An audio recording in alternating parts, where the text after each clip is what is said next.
Nigeria's headline inflation rate has continued its downward trend, easing to 32.15% point in August 2024.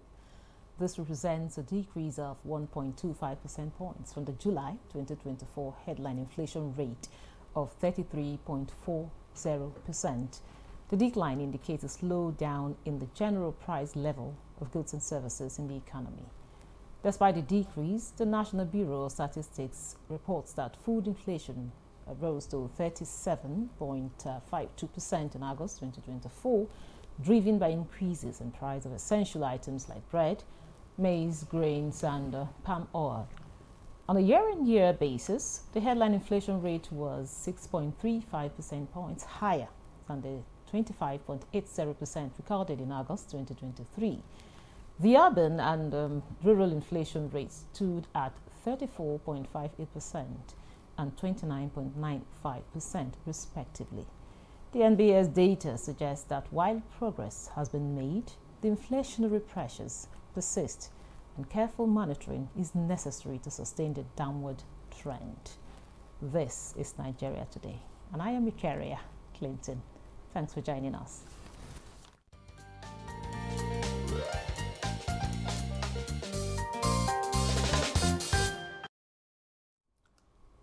Now, joining us in the studio for the conversation is Niyi Akinshiju. He's a chairman, Independent Media and Policy Initiative. He's also a financial and investment analyst. You're welcome to Nigeria Today. Thanks so much for having me. It's a pleasure. Now, joining us via Zoom is Dr. Edwin Idegu. He's a financial and economic analyst. You're welcome to Nigeria Today, sir. Thank you. My pleasure. We have the latest data that shows Nigeria's headline inflation rate easing. You know, from June to July, it is. And again, it's easing to, 32.15. Now, tell us, Doctor, what are the factors, in your opinion, contributed to this decrease? All right, thank you so much. And first of all, for the general public, it's important that first you understand what this headline inflation usually, often than not, people look at inflation as a general increase in prices. And the year on, month on, the NBS usually give us, turn on data, to be able to measure some of these, inflation trend. As a matter of fact, yes, just like you reeled out, headline inflation, which basically is the general inflation, if you look at it from that perspective, has slightly, gone down by 1.25%. Of course, that is when you look at it from last year, 2023, when it was 33.4%. And then, today is, as at August, based on their data, of course, there are some people who also question a few of those things. But again, the NBS has become a credible statistical bureau system that Nigerians can believe. So if you look at that trend, you will see that, yes, it appears slightly on the headline. But if you look at the core inflation and then food inflation, it has actually year on actually increased. However, you will want to now measure it between last month, July, and then maybe this August, as it were. You probably will look at it slightly as a reduction, a small, minute 1.25, maybe when you look at it on that level. Now, the question is, what are those factors? Of course, notwithstanding the fact that generally prices are increasing, it's becoming very glaring now, because of the food period, towards January, July, August, and then, of course, June, July, August, you have an increase in production in terms of agricultural products, basically. So you find that because of the increasing number of food items that are now being produced, that are now being harvested, we talk about yam, and the rest of them, okay? You see that slightly, that increase, although it would have necessarily been much more than this, but because of the significant impact of other variables, such as, maybe the cost of transportation, the cost of other items, that has slightly reduced the impact that would have become beneficial arising from some of these improvements in the productivities and then in terms of the agricultural output. Essentially, these are some of the factors that appears to make it, look at it as if it's reduced. But overall, when you look at the food inflation, you see that there's still an incremental year-on-year on 18%, so to say. That's basically the issue. But, I mean, we will talk more on some of the reasons why the food inflation or maybe the core inflations continue to rise. Thank you very much. Now, me, having said that, Doctor mentioned the year-on-year increase, but now on month-on-month basis, we have 1.25% point decrease. Even the food inflation decreased. We had in August, in July, we had 39.53% points, while in August we have 37.52%. Now, how significant is this decline? The significance is to establish a trend. Between June and July, we recorded a decrease that's above 40% for the headline inflation to above 39% in July.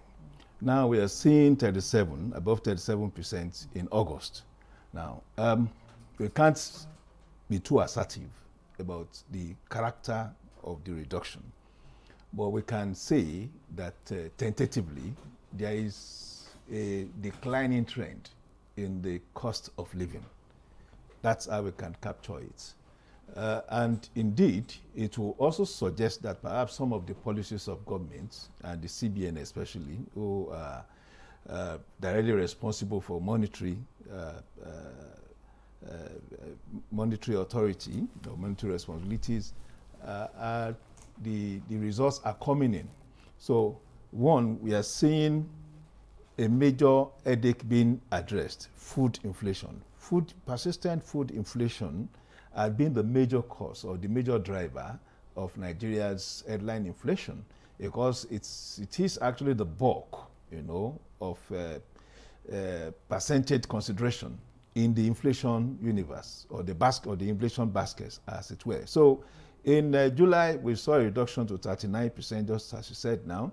We are seeing a reduction to 37%, and as my colleague out there noted, these are because of a surge of new food supplies, as a result of harvest season.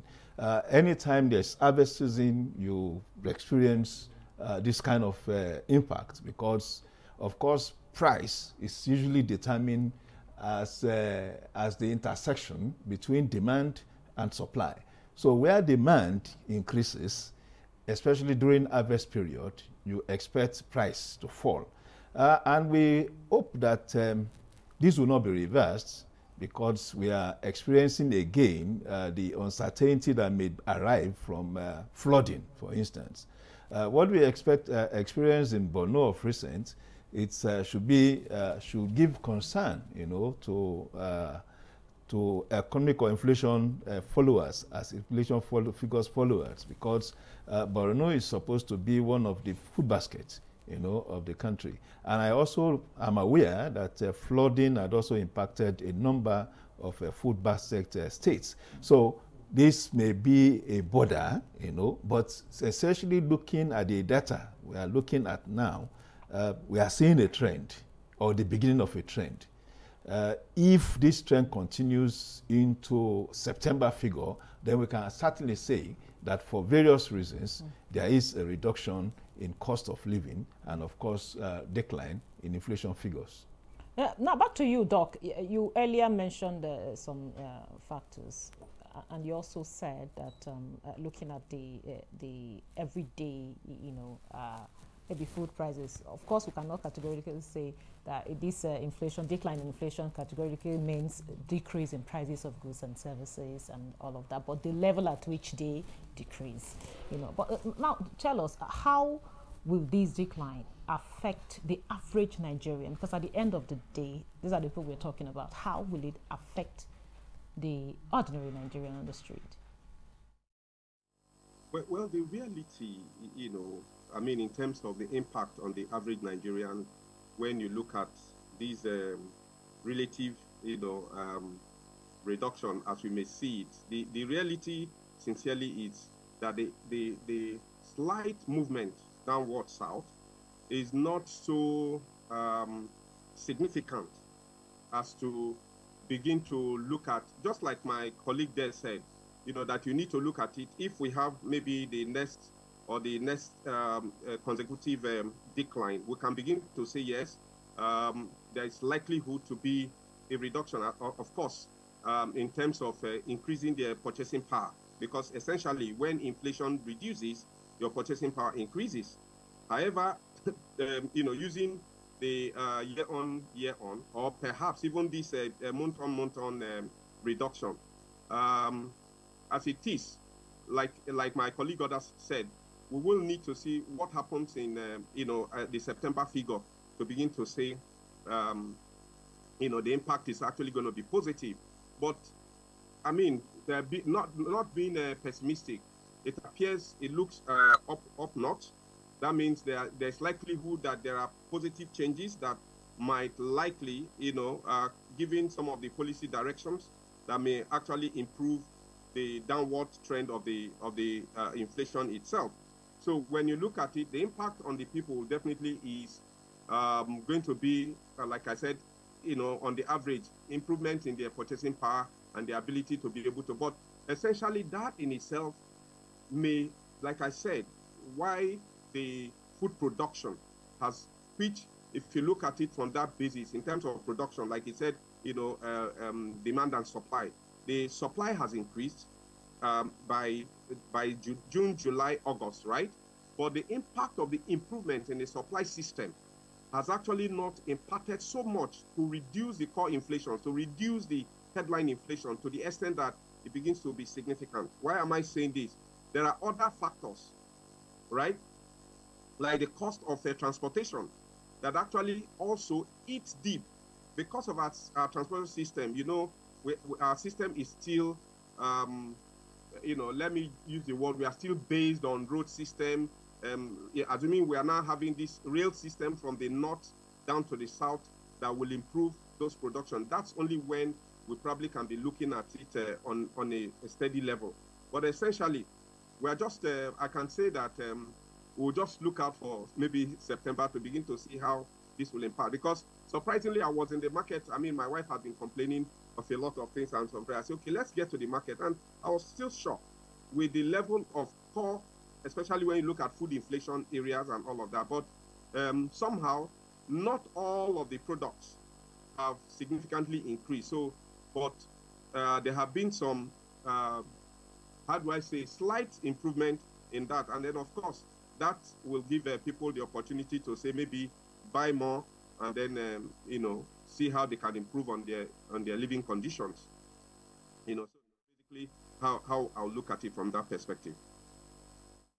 Okay, now, of course, we are hopeful that if it's sustained to September, that we can categorically say, okay, this will have impact on a lot of things.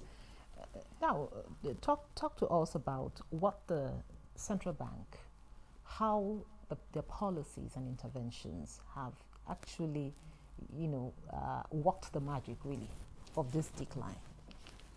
Well, you know, when the central bank had been busy increasing the monetary policy rate in response to inflationary figures, some of us have been advocates and supporters of that position, while some other economists and analysts are taking oppositional position.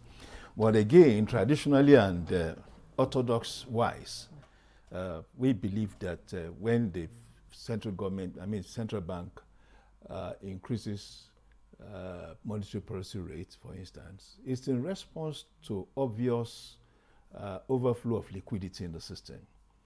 And the basic traditional understanding of high liquidity in the economic space is to say that you have more money, and I'm saying basic, you have more money pursuing, as it were, lesser goods and services. And because of that, again, basic economic standing, under supply, over much demand, pursuing under supply.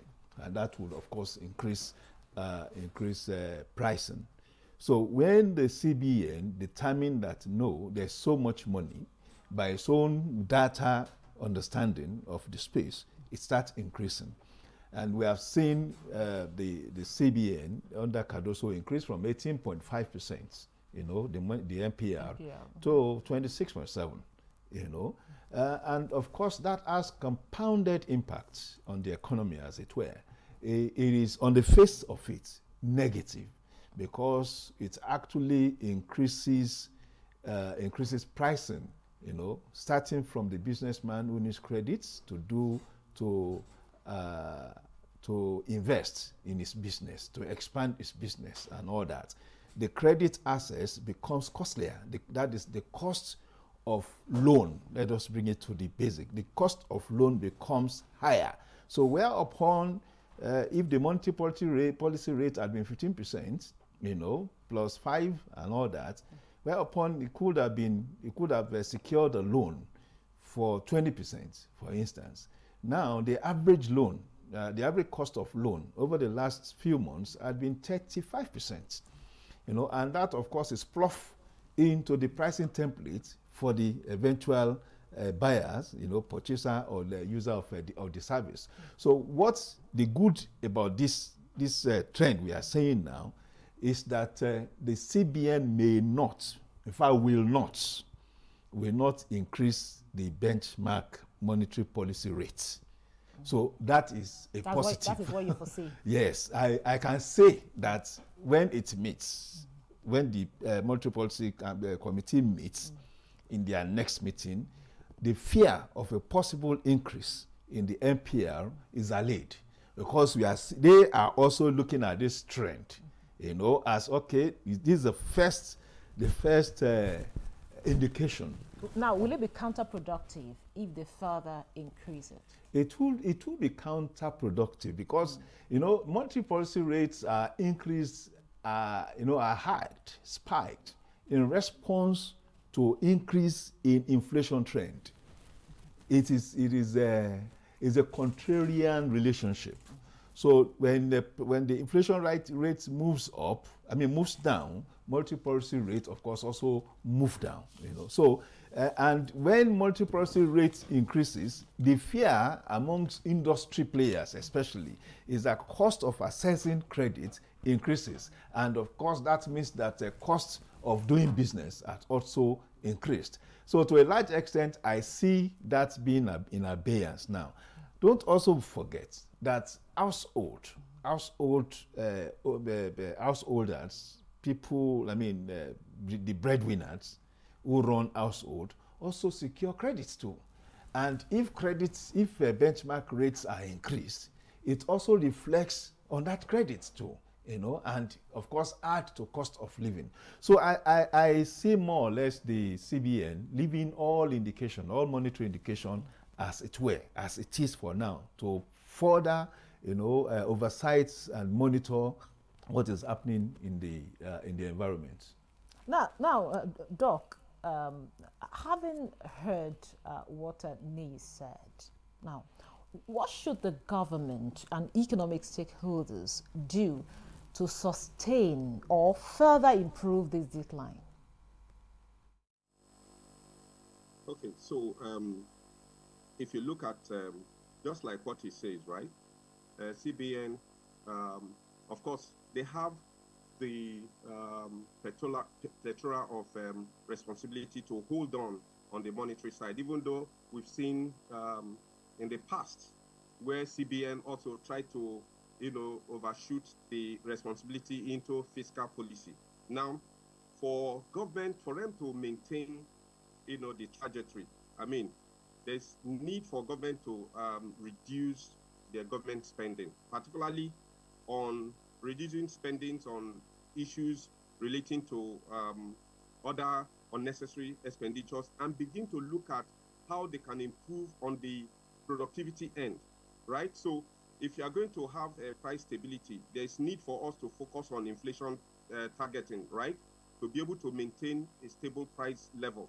Now, like what he was talking about when you look at the MPR, I mean, the monetary policy lead, which essentially has some level of impact in inflation. So when you look at it, a higher interest rate, yes, will definitely reduce borrowing.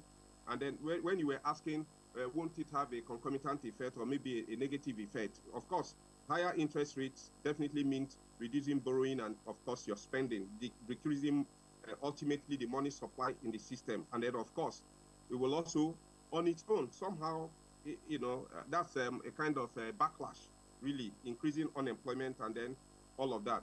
However, it's important that in trying to, balance, do the balancing effect, the CBN must try to maintain its responsibilities. And then the government on their own should be able to reduce spendings in areas that are not necessary and begin to look at what other productive areas should we be looking at in terms of improving the productivity, especially even talking about the food production activities. Because again, there is nothing more than, of course, if you look at the issues of, and that's why core inflation generally, right, is made up of almost more than close to 80% of food and then maybe energy. The rest are just, so when you look at core inflation, taking away food items and the rest of them, you see that the impact on food is high. So government should now begin to focus on the areas of how do you improve the SME in terms of the production capacity for agricultural products, for food improvement in the system, because a self-sufficient production in terms of our agricultural system, the infrastructural system, the logistics systems in terms of transportation can only have a positive impact. And if government can continue in the policy direction of improving the road system, I believe, notwithstanding the impact that the energy sector is actually, heating up the system, that is in terms of the controversies in the price of fuel. Okay, thank you very much, Doctor. Now, we are hopeful, just like you said earlier, that if the trend continues till next month, of course, we'll begin to see changes, here and there, as it relates to the average Nigerian on the street, and of course, the prices of goods and services in the market. Now, what are the risks or challenges that could reverse, possibly reverse the trend in the coming months? Well, I think there are a number of triggers too that are positive. One, we are yet to see the possible impact of the no levy, no tax food importation policy. I believe that if this is done, because it's supposed to be a 6-month window thing, I believe if it is implemented, price of food will come down. Food constitutes more than 50% of each household expenditure. When that is properly targeted, even if we are able to secure 5% reduction in food price over the next month, it would impact the figures. Then perhaps most importantly is for government to ensure that the food producing belts in Nigeria are properly monitored, for security and of course for movement of goods from the farm gate to the city gates. Okay, thank you very much. Now with that, we'll wrap up today's episode of Nigeria Today. A very big thank you to Niyi Akinseju, the Chairman, Independent Media and Policy Initiative. He's also a financial and investment analyst. Thank you so much for your time and your contribution. Thank you. And also we had via Zoom Dr. Edwin Idebo, the financial and economics analyst. Thank you so much for your time and your thoughtful input. And thank you for being part of the program. Remember, Nigeria Today airs every weekday at 7:30 p.m. on NTA News 24. You can also watch a repeat at 10 p.m. today, as well as other episodes on www.youtube.com/NTA News 24 Hub. Once again, thank you for watching. I am your carrier, Clinton. Goodbye.